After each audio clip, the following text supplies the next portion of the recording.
If you're in the affordable end of the GMT market and you're shopping around, you're pretty much going to find that GMT seems to be a complication that expects a lot of money. First, just ground rules. I did not pay for this box. So DIY Watch Club sent this over to me. I gave them the same thing that I tell any watch company, which is that I'm not necessarily going to be positive. If I don't like things about it, I will say that I don't like things about it, and I'll get to that later on in the video. The model we're looking at here is their GMT Batman. You'll see me unboxing it. You'll see all the different tools that came in this box. There's different ways you can buy it. This is, I think, the most expensive way you can buy it, meaning it's got this, pleather box that you open up, and it's got all these different tools in this nice little case and separates everything out. And it was a really actually cool experience to see everything laid out in one little package. And if you don't already own watch tools, this thing is actually relatively well decked out in, lower quality but still usable tools and a lot of different things. So if you're looking at getting into kind of the watch servicing situation, or if you just like tinkering with watches, this is actually a pretty decent case in terms of what it gives you. There's a few things that's missing. I'll go through that a little later. But once you unbox it and you kind of get started, what you'll find is they went to the level to start thinking through that you should have a phone holder. They're going to walk you through assembling the watch through a series of videos that you have to register the watch in order to get access to those videos. So first, let's talk through the watch itself and what it looks like, how it functions. Then I'm going to talk through the DIY experience, so how it was putting it together, what all that looked like, what are the things I like about their tool set, and what are you kind of getting for your money. And then at the end, I'm going to talk through kind of my positives and some of my negatives. You're looking at affordable GMT for around, let's say, depending on the sales, somewhere around $450. That's going to let you have that collar GMT watch for less than even the Seiko 5's retail price. But it gives you the added specs of a ceramic bezel insert, a sapphire glass, a see-through case back, not that the movement's exciting to look at, and an upgraded water resistance depending on whether or not you actually put those seals in correctly. All of that to mean that you've got a pretty decent package here. I think their handset's really nice. So the watch itself is relatively big. It's a 42mm watch. It's 14.5mm thick, 22mm lug widths, and it's about 47.5 lug tip to lug tip. Now, the way they disperse that thickness is really smart. They have almost all of it in the case back itself. So the side is sloped, and then they basically have a bunch of thickness in a big bulbous case back. And so when you wear it, it kind of shaves some of that feeling off because it gets pushed down into your wrist. At least for me, it does. They have nice bevels on the actual lugs themselves, and they just kind of put together a standard looking watch. They have some small finer adjustments in there, but in general, it's an affordable GMT, and that's what you're going to end up buying. Now, the ceramic bezel is obviously a nice upgrade, not to mention it's also loomed. Both of those are really nice upgrades for me. I think if you're going to go into the affordable GMT route, this is one of, if not the best bang for your buck that you're going to find. Once you move out of the Sellita movements, and that's with typically Christopher Ward or Islander, you're going to then be looking at the NH34, which is inside this watch, and those usually won't have the sapphire crystal and the ceramic bezel, at least not native to the watch. One thing that I did not expect but really loved was the fact that it's a sandwich dial. So essentially there's a dial underneath that's got the luminous material on it, and then there's an upper dial that actually has cut throughs so you can see the luminous material underneath. And that's really popular with Panerai. The overall design of the watch, other than the bezel, I'll take that out because that's very homage of a Rolex GMT Master 2.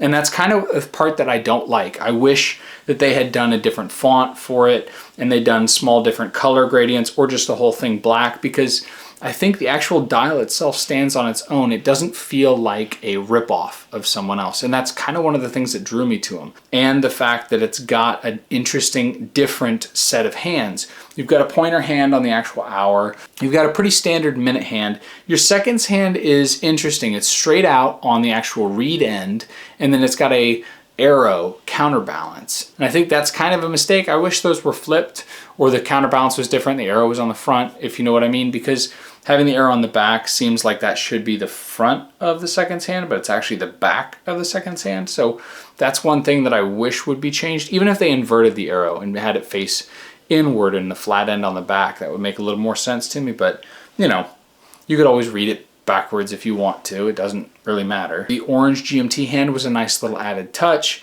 One thing is I wish the GMT hand and the red text that says GMT matched. The fact that one's orange and one's red, and then you've got a blue and black bezel, it's a decent amount of color going on. So if they had that monochrome there, would be really nice, or if that was blue, blue, and blue. The actual logo and text underneath is not off-putting for me. I think they did a nice job sizing it. One of the things I see a lot from different brands is the logo's huge and then the name is either not there or it's smaller. And so the fact that they downsized it and pushed it up, I think actually lays this out really well. They have these interesting additional arrows on the ends of each of these indices. So if you look at 9 and 6, you've got this additional little arrow, which adds a little visual interest to those pieces of those indices. And I think that's a nice little touch. Again, these little details make this dial a little bit better than most of the affordable dials, in my mind at least. It has like these finer but muted adjustments that I think make it look a little nicer, which is again why I agreed to look at the watch in the first place. I felt like there was a decent amount of thought process that went into it. Yes, it's going to be affordable. Yes, it is drop shipped out of China. Yes, someone is going to make money on this watch and going to make more money because you're assembling it yourself. The counter to that would be you're getting it at a pretty good price. You get a nice experience. They walk you through it actually really well. And you have a watch that I think has really interesting muted details. And so all of that to say that in my opinion, I feel like it's a pretty good deal if you're interested in trying out assembling a watch. If you're on the fence and you're looking at these guys, because I've looked at them for, I guess, a couple years now, I've known that they've existed, but it hasn't been a priority for me to do this. When they asked, I said, sure, you know, I'm very interested and I wanted to see what their package looked like. That this is a really nice package they put together and something that I think anyone could do and have fun doing. You know, if you just take your time, don't rush it.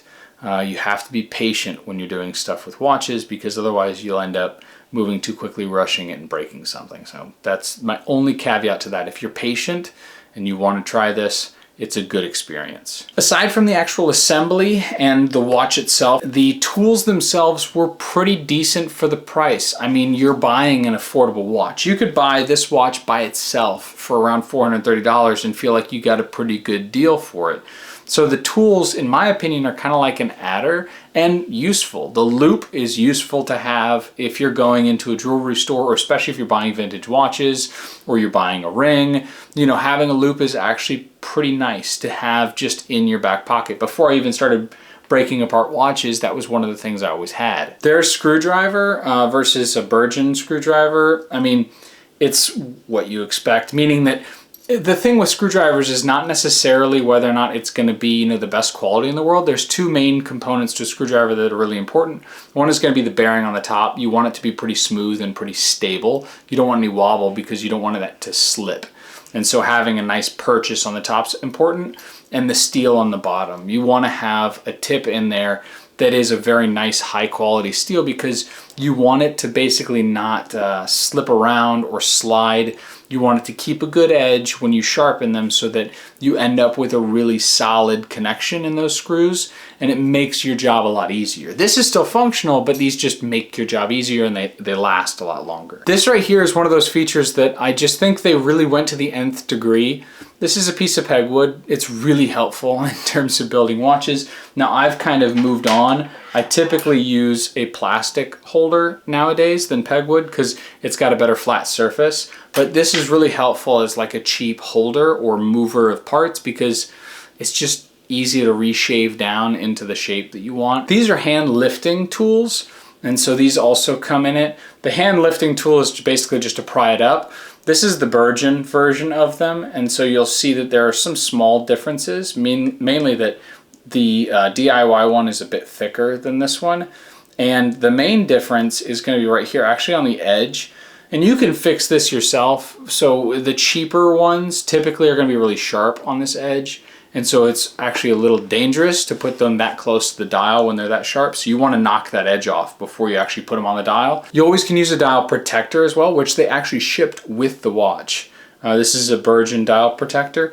And that's really helpful. If you put that on there, this is, you know, not as important, but you still want to knock that edge off because you don't want a sharp object anywhere near that dial. That being said, heavy, seem like decent quality, at least in terms of for the money, and easily serviceable for whatever you need to use it for if you're just getting started. And then the case opener. It's not really the best case opener in the world. It'll do the trick. That's the important part, but it's pretty much what you expect. The watch also ships with a little small thing erotico. You have all the tools you need to put the watch together. And obviously you've been watching as I've been talking me put this whole thing together.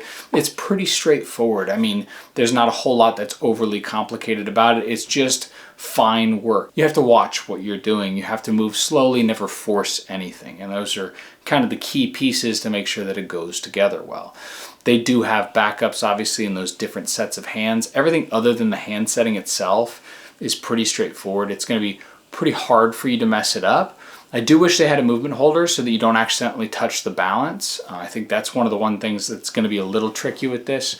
You want to make sure you don't touch that balance. So if you want to upgrade before you receive it, getting a movement holder and a pair of tweezers for moving hands would be really nice additions. So overall positives, I think I went over almost all of them. Those details, the things that they put into that dial and into the layout that elevate it beyond what you would expect, I think are my favorite pieces about it.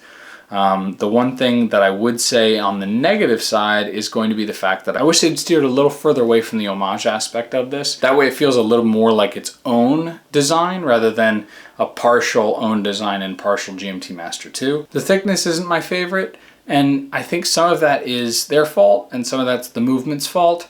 So what I mean by that to say is that really the only thing that they added in there that they probably could have changed is the sandwich dial. It adds, you know, a dial and then a dial, and so you're adding a little bit of thickness, and I'm talking very small fractions here, so very little was actually added in that, but it still adds overall height. The extra GMT hand and the extra function that's been added to the movement, while relatively small, add a little extra height to it.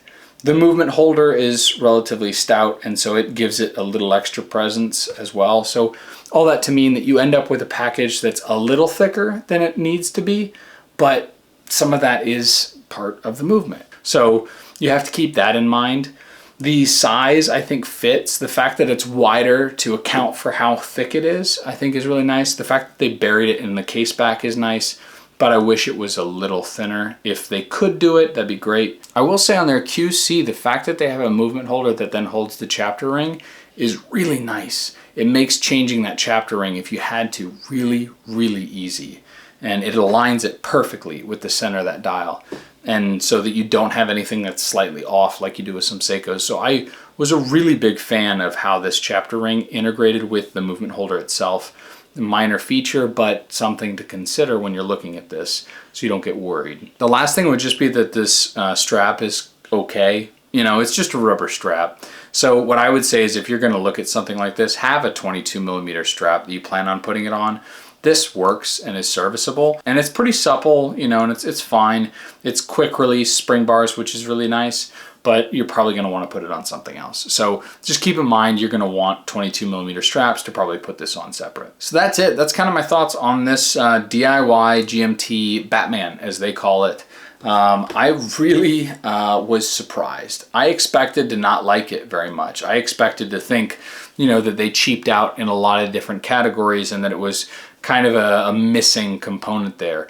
But they've impressed me quite a bit. I mean, if you're really starting to get into disassembling watches or in the hobby more in depth than just the buying and selling and actually taking things apart, this is a really nice like jump in point, I would say, because then you're not buying a Seiko and then buying all the different parts and then trying to figure it out. This kind of gives you a go at all of it. It gives you a go at hand setting. It gives you a go at chapter ring placement, of gasket alignment, of inserts on the bezels, removing the bezel in case you want it bidirectional, you can remove the click spring. You know, it gives you a lot of different small pieces that you can learn in, you know, one fell swoop. So if you're interested in doing this and you're in that camp, I would say pick up those two things, the movement holder and the tweezers with the plastic or wood tips, and then buy yourself one of these. You know, whether it's not this one or one of their other ones, it seems like they've got a pretty good package and really instructional videos. So I would say best of luck and good for you guys down at DIY. I think you guys did a pretty good job. So appreciate it. Let me know what you guys think about them. Do you have any experiences that were good or bad? Let me know in the comments. I'll be interested to hear. I don't hear a whole lot of chatter about this. Till the next one, take care.